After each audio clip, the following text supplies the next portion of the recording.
Hey everyone, my name is Wedge, and today we're looking at a new standard deck that just topped 16 to Star City Games Open. Black-White Humans is a strategy we see every now and again, but it hasn't really made the impact everyone hoped it would, until now. With some new additions to the creature base, this looks to be one of the new aggressive decks to beat in Journey into Nyx Standard. As always, we start with the land base. A playset of Godless Shrine, Mana Confluence, and 2 Temple of Silence make sure the deck gets the colors it needs early. 4 Mutavault are included because this is Magic the Gathering and the card is still legal in Standard. The rest of the 23 land mana base is made up of 3 plains and 6 swamps. We'll get spells out of the way since there are only 4. A full playset of Thoughtseize represent the control element in the strategy. Nothing worse than Supreme Verdict followed up by Supreme Verdict. You can never be too careful. You might think we haven't gone over many cards. That's because the rest of them are creatures. 33 creatures to be exact. The deck packs in an impressive 12 1-drops. Playsets of Gnarled Scarhide, Soldier of the Pantheon, and Tormented Hero practically guarantee you'll have at least one 2-power guy in your hand to play turn 1. The Scarhide is great for early aggression. Sure, it can't block, but you're an aggressive deck. Why would you block? The bestow cost also makes it a nice late game drop to make something big. I say late game, but I really mean like turn 5-ish. Soldier of the Pantheon should be in every white aggressive deck because he's just too good not to play. Protection from multicolored stops all charms, detention spheres, Boros Reckoners, the list goes on. Gaining a life every time someone casts a multicolored spell is also pretty cool. It's just a good creature that does a ton for 1 mana. Tormented Hero fits perfectly into this strategy. As you'll see in a minute, there are other bestow creatures that can trigger as heroic in addition to the Scarhide. Sure, he enters tapped, but again, why would you ever block anyways? The card is a 2-power 1-drop with a synergistic heroic trigger. Let's move on.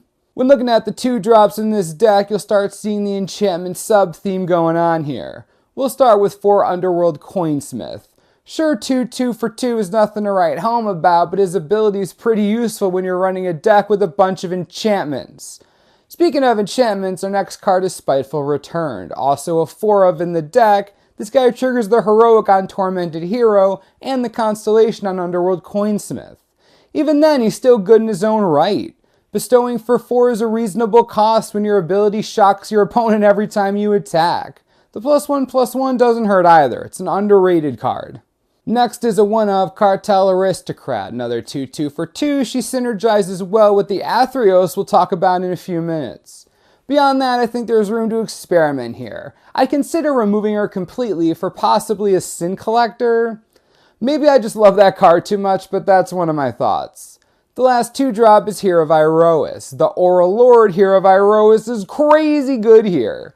The bestow creatures are already efficiently costed. Reducing their cost by 1 just makes it too easy. While this card is a bit slow, it puts you so far ahead it's worth it.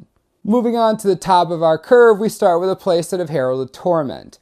Bestow creature, which means enchantment, which means he triggers the Tormented Hero. Underworld Coinsmith synergizes with Hero of Iroas. You get the picture. This is your late game bomb. Whether you play him outright or bestow him, he'll do serious work until he's destroyed. You also shouldn't have to worry about your life since you have so many other ways to gain it back in this strategy. Plus, again, you're aggressive. You do not care about your life total. When Athreos got a passage is in here because it's a black-white aggressive deck and Supreme Verdict makes people cry. The god is good insurance that you get at least some value out of your creatures if they get swept or targeted by removal. He's also an enchantment and indestructible and will be a creature more often than not since you pretty much just play permanents all day. 3 Xathrid Necromancer are pretty good in this deck. There are 20 humans in this deck including the Necromancers themselves. As far as I'm concerned, that's plenty to trigger your zombies. Not only that, but Cartel Aristocrat can make death that much easier. When she does that, Athreos will make your opponent pay for it. The combination of abilities is dirty. If you can get something like that going, I can't think of a way your opponent could come back unless they have the perfect draw or get someone to knock you out with a sledgehammer. My point is that the Necromancer provides additional value when your creatures get destroyed. In an aggressive strategy, value is everything. Let's talk matchups, sideboard, and strategy. Now that the main deck is done with, it's pretty easy to see what we're dealing with. The strategy is super aggressive, but does contain some mid-game synergies to help with survival and reach. It's impossible to play an aggressive strategy in this meta and have absolutely no way to deal with Supreme Verdict. Black-White has the unique opportunity of having a ton of value creatures to make death profitable for you. It's about as Orzhov as you can get. Against any kind of burn strategy, you have one of the best sideboard cards in Sin Collector. Sure, it's slow and it'll probably die really quickly, but when you can take their War Leader's Helix or Boros Charm, you'll be thanking me. The card is pure value against them. I'd also bring in a Gift of Orzhova or two. If you can get off one attack with an enchanted creature, the life swing should be enough to put the game in your favor. You already have a lot of ways to gain life. Gift is just an insurance policy. Jund monsters, what a nightmare. If they run Mizzy of Mortar's main deck, you better hope you have Athreos out, cause a bunch of zombies won't save you from the slaughter. Doomblade and Mogus's Marauder make amazing sideboard options. There will be a point when you can't attack through their wall of coursers and hydras. When this happens, lay down a Marauder and swing for lethal. You could also get really cheeky and put in a Master of the Feast the turn before you're ready to do the deed.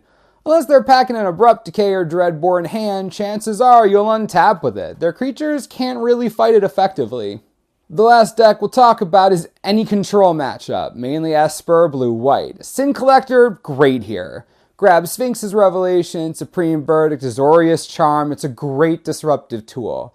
Plus, unless they're running red, they do not have an efficient way of dealing with 1/2/1 creature. So you don't have to worry about it dying immediately unless they have another Supreme Verdict, in which case, you hate to see that.